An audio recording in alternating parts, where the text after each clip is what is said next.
अच्छा वेल कि सारे का आवाज चल गई। अब एकरा के मारे कोनो जरूरत नहीं खे। भैया अगर लिख के बता देलस तो? ई साला अनपढ़वा का लिख के बताई। चला सा निकला के साथ ले ले। घर के कोई कोना में पड़ल रही, साला साफ सफाई के काम तो आई। ले चल।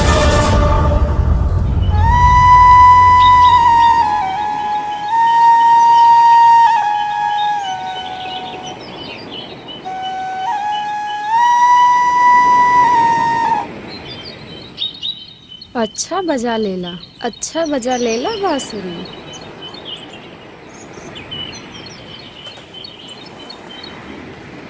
का नाम बा तोहार? जी किशन। जैसन नाम वैसन काम। कहाँ रहेला? बस ही पास वाले गांव में। आपकी बानी?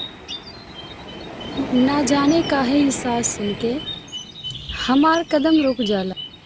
हमरा के ऐसन बुझाता ई सास से हमार बहुत पुराना रिश्ता बा। खैर छोड़ी, हमार नाम माया है, बगल के गांव में रहे नी। अरे ये देखा हाय देखा। अरे पीछे वाला दिखाओ, पीछे वाला दिखाओ। हाय देखा उस्ताद, देखा। अरे हटा। हाय देखा, एकदम गजब बा। का उस्ताद, तू तो पहले लड़की के पीछे भागत रहला, लेकिन उ दिन लड़की तोहरा पीछे भागत रहे और कहत रहे हमरा के पता बा, तोहरा लगे ना बा। उस्ताद का कहत रहे हमनी के बुझली ना। उस्ताद बतावा ना। बतावा।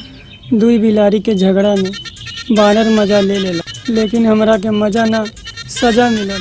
सजा? कैसन सजा? खाली एक बार उ बाबा हमरा के भेटा जा, जान से मार दे ओकरा। कैसन बाबा हो? बाबा ना, साईं बाबा का नाम लेत बानी। तोहनो के साईं बाबा का नाम लिहल करा। अरे वाह, गायब हो गई। अरे का गायब हो गए रे? उस्ताद तोरो गायब कह के दिखाई का? अबे चुप। गायब के चक्कर में मर्द के शान खतरा में पड़ गइल बा।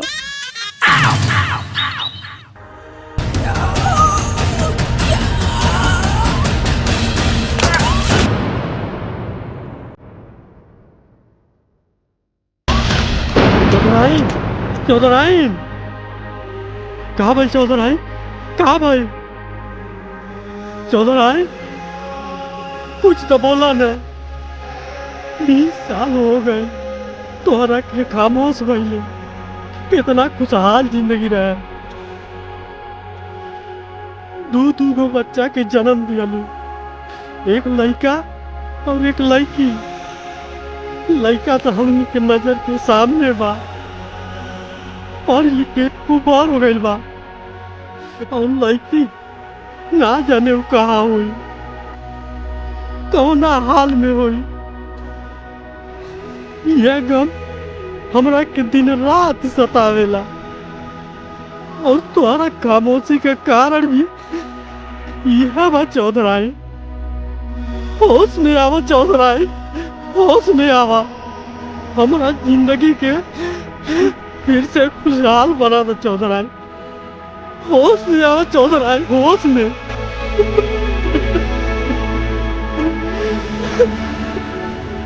प्रकाश, साग सब्जी भिंडी में पानी उनी दे दे, सुखाइल जाता। जी काका ठीक। ए बुढ़ऊ, तोहर त आधा ढांचा कवर में बा, तब तो उछलत बारे। माया हमरा के 2 महीना के वक्त दे दो। 2 मिनट के भी वक्त ना दी माया फैसला तुरंत ले ली। और माया फैसला ई कैले बारी कि तोहार जगह ई घर में नहीं खे, वो नर्क में बा। तोहार टिकट ता हम काटा तानी। ना माया ना, हमने फिर हम कर रहा। चल हट बढ़िया। ना दीदी ना, हमरा बाबूजी की छोड़ दे, मत मारे। अले लो हमार बाबूजी के मत मारा। ते अपन बाबूजी से बोल, तोहरा के कोठा पे बैठा दे, माले माल हो जाई। एक लड़की हो के लड़की परेशान बोले तार कुछ तो रहम करा कुछ तो शर्म करा शर्म। हाँ, क्या कहेले कि हम लड़की हई? आज माया मारी तमारी।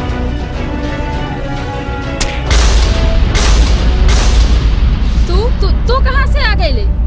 बांसुरी बजावे वाले के हाथ में इतना ताकत आ गई कि वो माया के तलवार के रोक सके।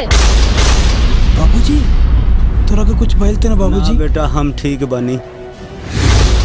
बाबूजी आता माझी सटकली, साला खेल ही बिगड़ गई।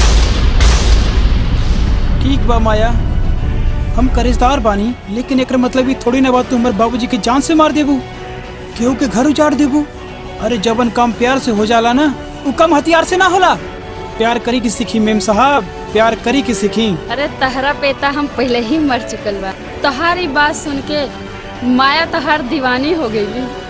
कबो न हारे वाली माया के आज तू जीत लेला। आज से माया तहार बाबूजी हमरा के आपन पतो बना ली। तहार सब कर्जा माफ। हम इंतजार करब तहार बारात के। चला सन।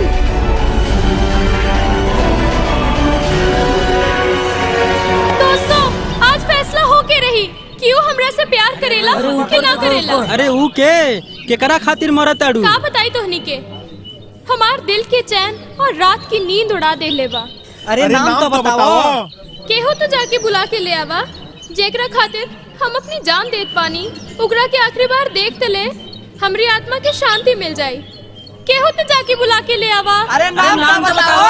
राजा राजा राजा राजा राजा।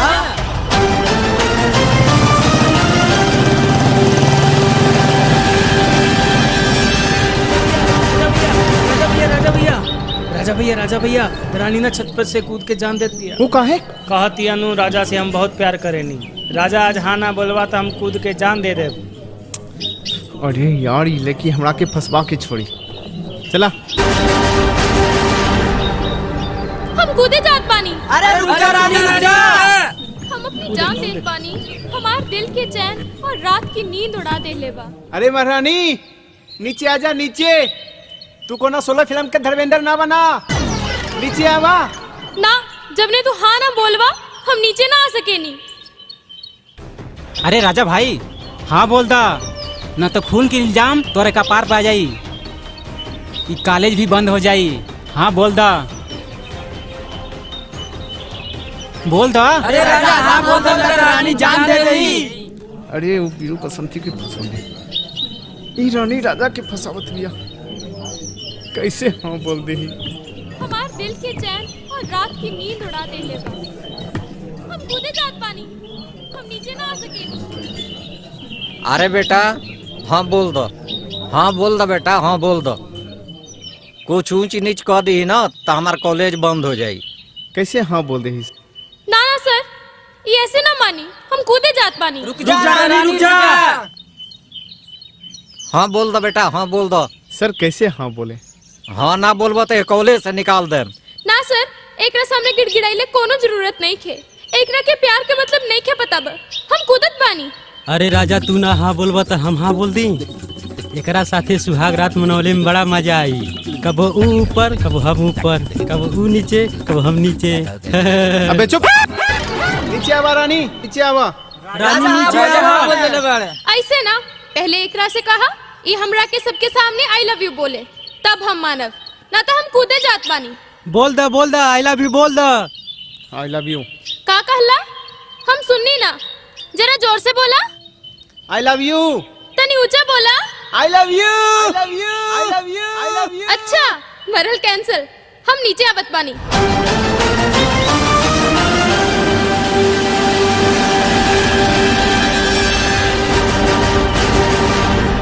तू हाँ बोल देना राजा। हाँ रानी हाँ बोल देनी।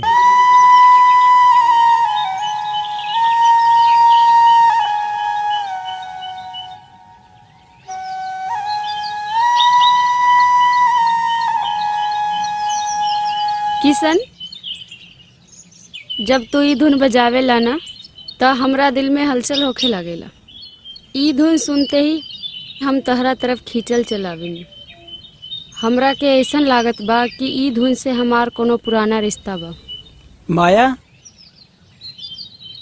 तू हमरा में का देख लू कि तोहरा हमरा से प्यार हो गइल?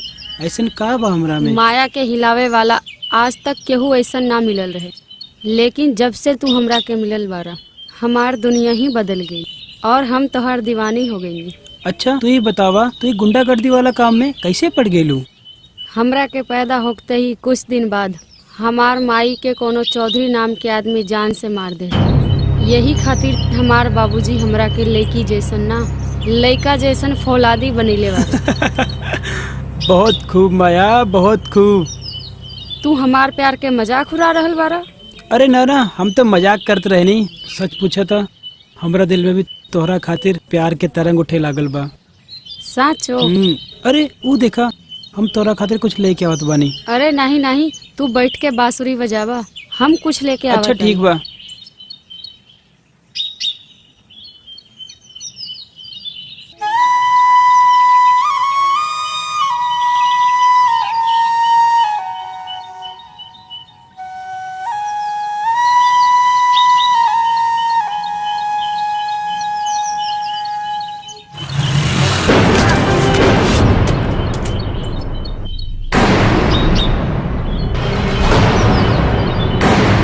कैसन मूर्ख लोग बाटे ई दुनिया में। कहीं तोड़ा के चोट ना लागल? अरे कुछ तो बोला। नहीं नहीं, हम ठीक बानी, धन्यवाद तोहार, थैंक यू। तोहरा के देख के हमरा के ऐसन लागत बा कि हमार तोहार कोनो पुराना रिश्ता बा। सिर्फ लागल बा ना। खैर छोड़ा। माया, का भइल माया? राजा तू? हाँ किशन। का तू दोनों एक दूसरे के जाने ला? हाँ हाँ। ये हमारे कॉलेज के फ्रेंड राजा हवे। और हम मिका रानी।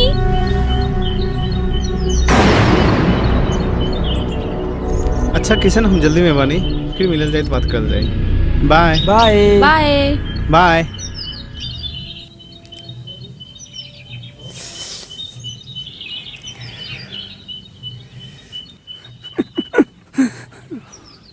वो बाबा हमरा के बेटा आ जाए ना, सारे के काट दे। का उस्ताद? वह जो हमारे गायब कर दिला। अरे का गायब कर देलस? का उस्ताद?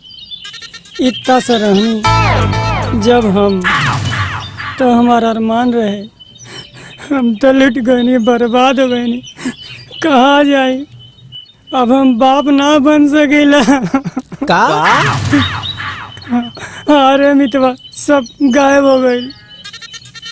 सपेरा के बीन बजावला से बड़बड़ खड़ा हो जाला। का? सांप। का मतलब? उस्ताद हमारा गांव में एगो लंगड़ा बाबा भी बा। बाबा के नाम मत ले। अरे उस्ताद सुना था सही, ऊ बाबा के दवाई से 60 साल के बूढ़ा आदमी भी 18 साल के हो जाले। का मतलब? एगो हलौरो बा। का? ऊ देखा।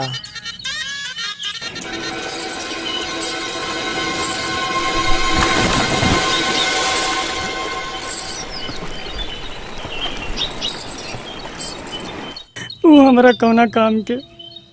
पानी के दे के प्यास ना बुझेला, ओकरा के पिए के पड़ेला, और पिए खातिर गिलास के जरूरत पड़ेला, जवन ना बा। उस्ताद ऊ देखा। ई देखा, जा मारो जा। डर तो रे। मैडम जी हमरा गलत मत समझिए, हम तो।